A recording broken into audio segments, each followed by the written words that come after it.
भावनात्मक सहारा। जब जीवन कठिन होता है, एक सच्चा मित्र हमें संबल देता है। वह बिना किसी स्वार्थ के हमारी बात सुनता है और मानसिक शांति देता है। सच्चा मित्र हमारी गलतियों पर पर्दा नहीं डालता, बल्कि हमें सही राह दिखाता है। उसकी सलाह हमारे आत्मविकास में सहायक होती है। जब मित्र हमारा साथ देते हैं तो आत्मबल बढ़ता है। वे हमें प्रेरित करते हैं, हमारी क्षमताओं पर भरोसा जताते हैं। मित्रों के साथ बिताया गया समय यादगार होता है। ये क्षण जीवन भर की पूंजी बन जाते हैं। कई बार मित्र हमारे परिवार से बढ़कर साथ निभाते हैं। वे जीवन की हर परिस्थिति में हमारे साथ खड़े रहते हैं। वह आपके सामने आपकी गलतियों को स्पष्ट रूप से कहने का साहस रखता है। चापलूसी नहीं करता, बल्कि सच्चाई से मार्गदर्शन करता है। सुख दुख, सफलता विफलता में आपके साथ खड़ा रहता है। कठिन समय में कभी दूरी नहीं बनाता। आपकी निजी बातें या कमजोरियां किसी और को नहीं बताता। भरोसे को कभी नहीं तोड़ता। वह आपकी मदद केवल लाभ पाने के लिए नहीं करता, बल्कि प्रेम और संबंध के आधार पर करता है। जब आप हिम्मत हारते हैं, तो वही आपको फिर से खड़ा करता है, आपके आत्मविश्वास को बनाए रखता है। आपकी बातों को ध्यान से सुनता है, गलती होने पर माफ कर देता है, लेकिन सुधार की उम्मीद रखता है, आपके आत्मविश्वास को बनाए रखता है। वह आपकी भावनाओं की कद्र करता है, आवश्यकता के समय हमेशा मौजूद रहता है, भले ही खुद व्यस्त हो। साधारण और मासूम बच्चों की मित्रता बहुत सरल और निस्वार्थ होती है। यहाँ स्वार्थ का कोई स्थान नहीं होता। खेलकूद और साझा अनुभव। बच्चे खेलते हैं, झगड़ते हैं और फिर से दोस्त बन जाते हैं। उनकी मित्रता बहुत ही शुद्ध होती है, जिसमें कोई शर्त नहीं होती। खुशी, आनंद और समय बिताना, भावनात्मक सुरक्षा और समर्थन का आधार, आत्म परिचय और सामाजिक स्वीकृति।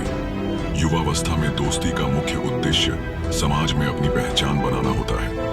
इस समय व्यक्ति अपने मित्रों के साथ अपने विचारों, रुचियों और लक्ष्यों को साझा करता है। आत्मसंवर्धन और समर्थन, जीवन के लक्ष्य, भावनाएं और सामाजिक प्रतिष्ठा की प्राप्ति। कृष्ण और अर्जुन की मित्रता, राम और सुग्रीव की मित्रता।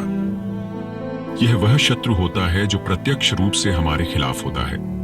यह कभी शारीरिक लड़ाई, कभी मानसिक संघर्ष या कभी किसी उद्देश्य को प्राप्त करने के लिए होते हैं।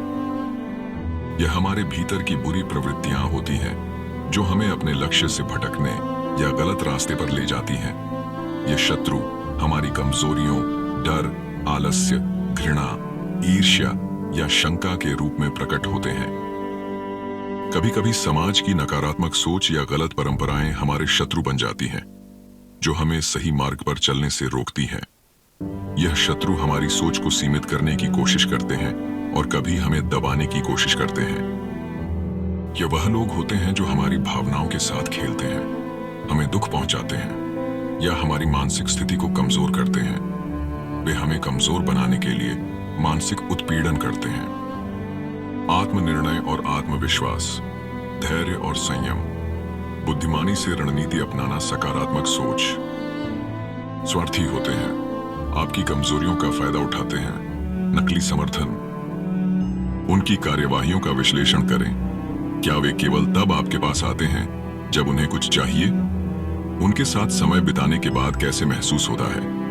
क्या आप उनके साथ खुश रहते हैं या हमेशा असहज महसूस करते हैं? सजग और सतर्क रहें। किसी भी व्यक्ति को अपनी पूरी विश्वास का पात्र बनने से पहले उसकी नीयत को समझने की कोशिश करें। उनके कार्यों और शब्दों पर ध्यान दें, ताकि आप जल्दी से समझ सकें।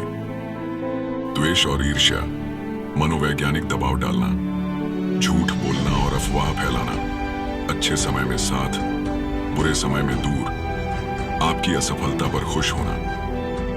क्रोध एक शक्तिशाली आंतरिक शत्रु है, जो हमारी सोच और प्रतिक्रियाओं को प्रभावित करता है। यह हमें अशांत और अधीर बना देता है, जिससे हम गलत निर्णय लेते हैं। जब हमारी इच्छा किसी चीज को पाने की अनियंत्रित हो जाती है, तो यह आंतरिक शत्रु बन जाता है।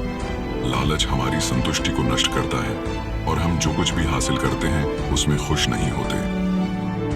भय का शत्रु हमारे मन में अपनी जगह बना लेता है और यह हमें किसी कार्य को करने से रोकता है। यह एक प्रकार का मानसिक बंधन होता है जो हमें संभावनाओं से डराता है। यह मानसिक शत्रु तब पैदा होता है जब हम अपनी सोच को नकारात्मक दिशा में मोड़ते हैं। हम केवल विफलता या समस्याओं पर ध्यान केंद्रित करते हैं, न कि संभावनाओं पर।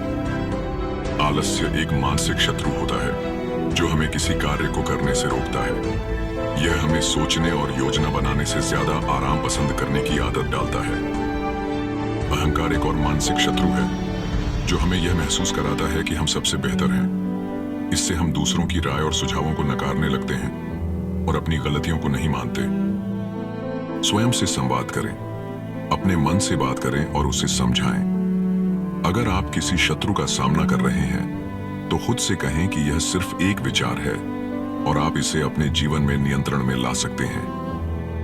अपनी सोच को नकारात्मक से सकारात्मक दिशा में मोड़ें। सकारात्मक विचार आपके मन की शक्ति को सशक्त बनाते हैं और आंतरिक शत्रुओं से निपटने में मदद करते हैं। आत्मसंदेह से लड़ने के लिए खुद पर विश्वास और आत्मनिर्भरता का विकास करें। खुद को समझाएं कि आप अपनी समस्याओं का हल ढूंढ सकते हैं। क्रोध पर नियंत्रण रखने के लिए ध्यान और शांति के उपाय अपनाएं। आलस्य से लड़ने के लिए छोटे छोटे लक्ष्य तय करें और उन्हें पूरा करने पर आत्मसंतोष महसूस करें। अपने भय का सामना करें। छोटे छोटे कदम उठाकर अपने भय को नष्ट करें और देखें कि यह आपके मानसिक बल को कितना मजबूत करता है। अपने भय का सामना करें। छोटे छोटे कदम उठाकर अपने भय को नष्ट करें और देखें कि यह आपके मानसिक बल को कितना मजबूत करता है। अहंकार से लड़ने के लिए खुद को समझाएं कि हर किसी से कुछ सीखने को मिलता है। दूसरों के विचारों और सलाह को खुले दिल से स्वीकार करें। सच्चा मित्र कभी हमें धोखा नहीं देता और हमेशा हमें सच्चाई बताता है, चाहे वह कड़ी क्यों न हो। वह हमें हमारी गलतियों का एहसास दिलाने में मदद करता है ताकि हम बेहतर इंसान बन सकें। सच्चे मित्र हमें जीवन के हर क्षेत्र में प्रेरित करते हैं। वे हमारी खुशियों में भागीदार बनते हैं और हमारी सफलता में खुश होते हैं। सच्चे मित्र हमारी सफलता में मदद करते हैं और हमें हमारे सपनों को पूरा करने के लिए प्रोत्साहित करते हैं। वे हमारे लक्ष्यों को महत्व देते हैं और उनकी दिशा में मदद करते हैं। शत्रु वे होते हैं जो लगातार आपकी आलोचना करते हैं, आपकी सफलता को नकारते हैं और हर कदम पर आपके खिलाफ खड़े रहते हैं। उनका उद्देश्य आपकी असफलता में खुश होना होता है। शत्रु अपने स्वार्थ के लिए दोस्ती का मुखौटा पहन सकते हैं। वे केवल तब आपके साथ होते हैं जब उन्हें फायदा होता है और जैसे ही उनकी जरूरत पूरी हो जाती है वे आपको छोड़ देते हैं। शत्रु अक्सर झूठ बोलकर और चालाकी से आपके खिलाफ साजिशें रचते हैं। वे आपकी पीठ पीछे बातें करते हैं और सामने कुछ और दिखते हैं। शत्रु हमेशा नकारात्मकता फैलाते हैं और आपको अपने सपनों को छोड़ने के लिए उकसाते हैं। वे आपके आत्मविश्वास को कम करने का प्रयास करते हैं।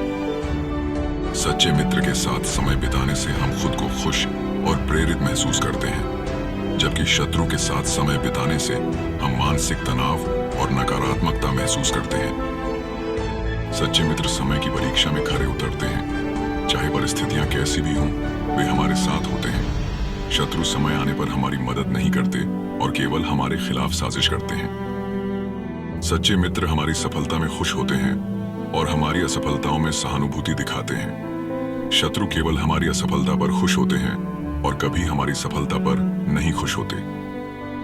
सच्चे मित्र हमारे विचारों और भावनाओं को समझते हैं, जबकि शत्रु अक्सर हमें मानसिक दबाव में डालते हैं या हमें अपनी इच्छाओं के अनुसार बदलने की कोशिश करते हैं। सबसे पहली और महत्वपूर्ण बात यह है कि हम खुद के साथ ईमानदार रहें।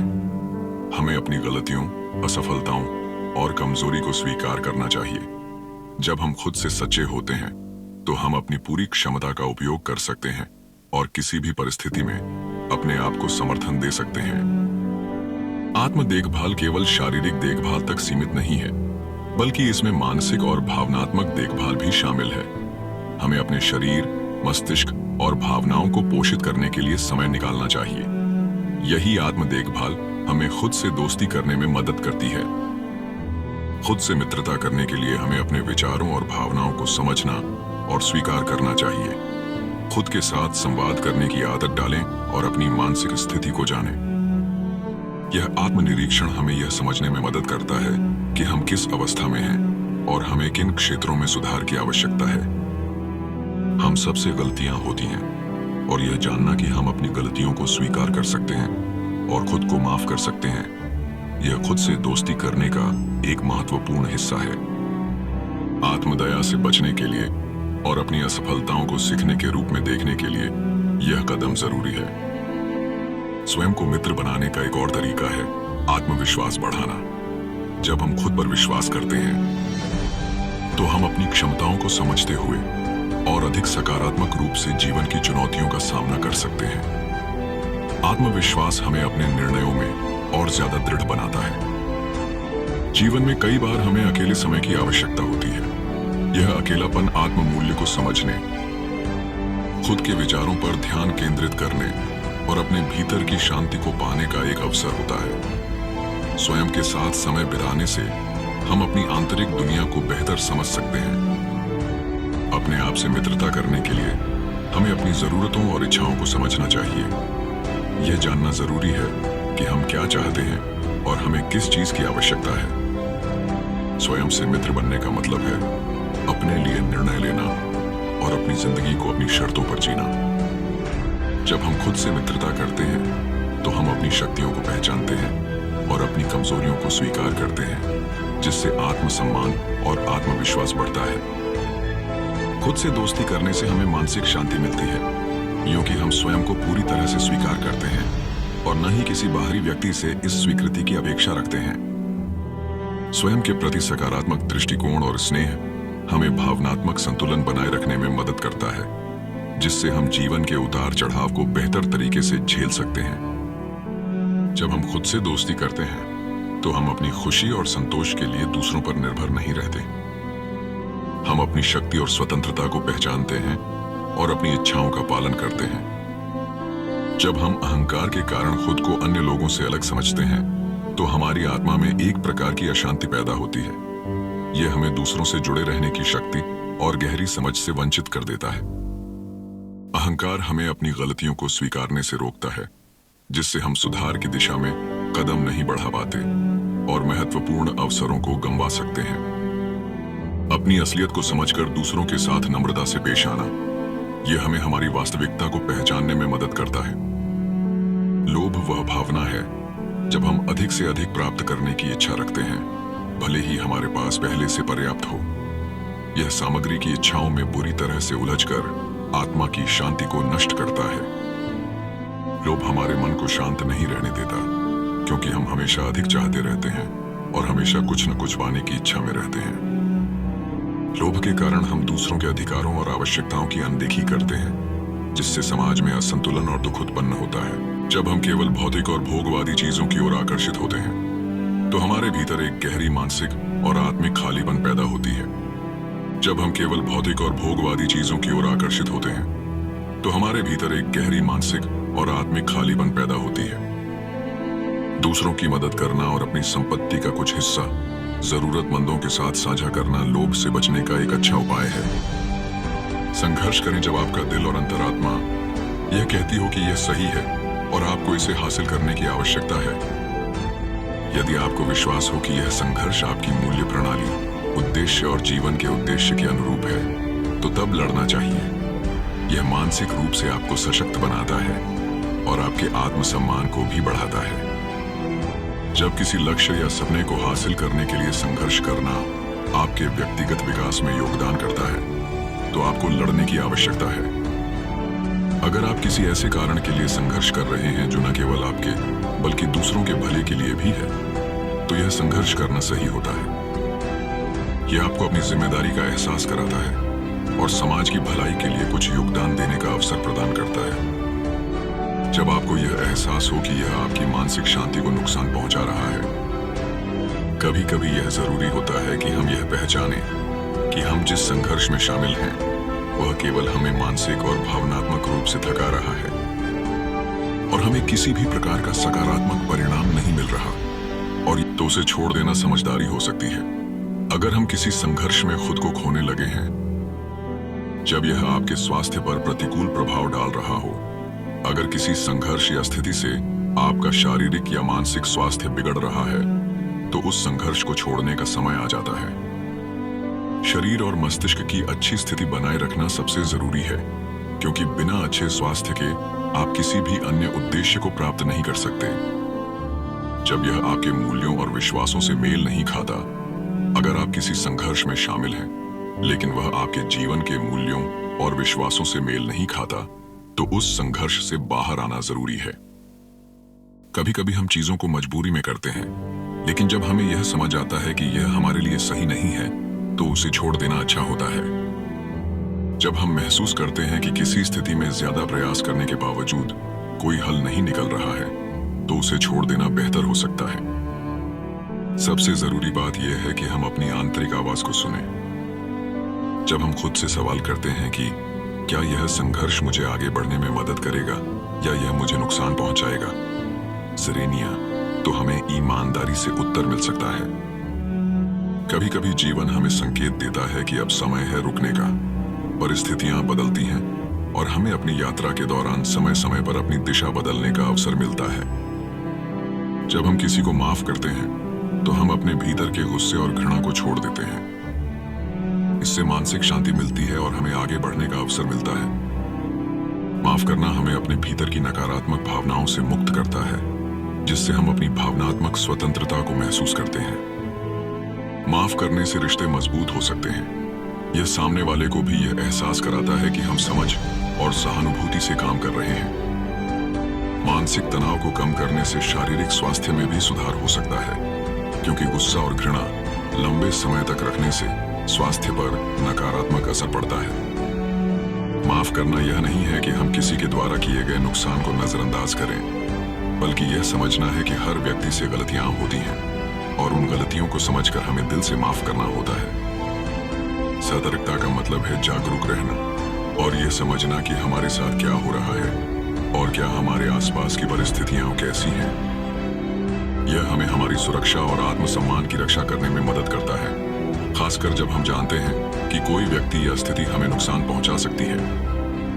सतर्कता हमें बाहरी दुनिया से बचने के लिए सावधान करती है। यह हमें सही निर्णय लेने में मदद करती है, खासकर जब हम किसी हानिकारक स्थिति का सामना कर रहे होते हैं।